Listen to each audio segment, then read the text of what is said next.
Member. Thank you, Chair. I just want to clarify on a couple of these issues here.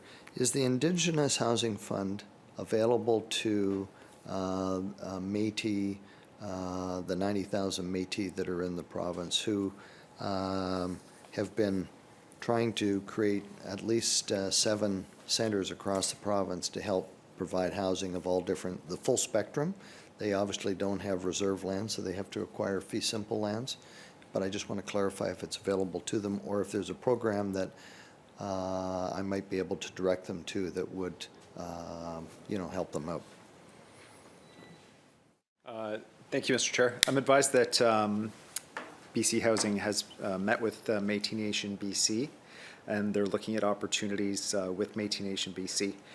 Métis organizations and Métis Nation BC are eligible for all streams of funding, including the Indigenous Housing Fund program. So if it's an organization that serves urban Indigenous people,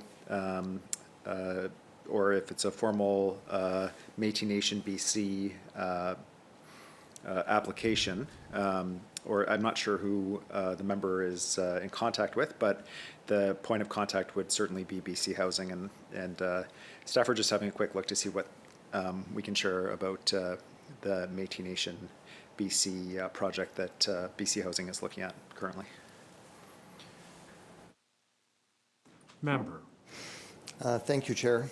Through to the Minister, just it was a recent meeting with Minister Gladue and Bailey Mumford are the two that I was speaking with.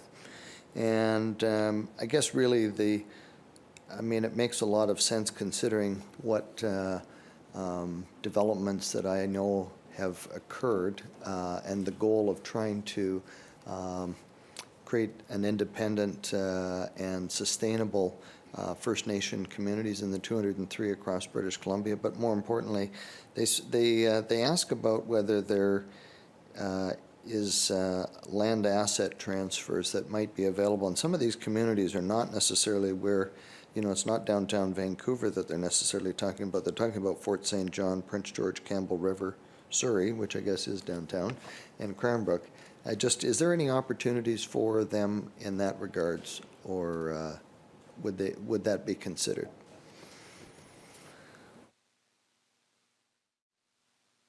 Minister. Thanks, Mr. Chair. I'm hearing from BC Housing that they're glad to explore opportunities that have been identified by Métis Nation BC and Métis serving organizations. There are examples of projects where BC Housing has transferred management to Indigenous organizations.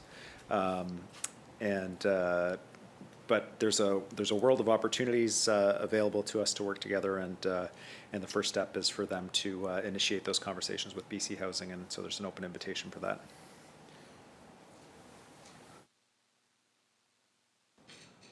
Member. Thank you, Chair. Through to the Minister. That's great news, and I'm sure that they'll be appreciative of that information. And it's tough to make that all happen.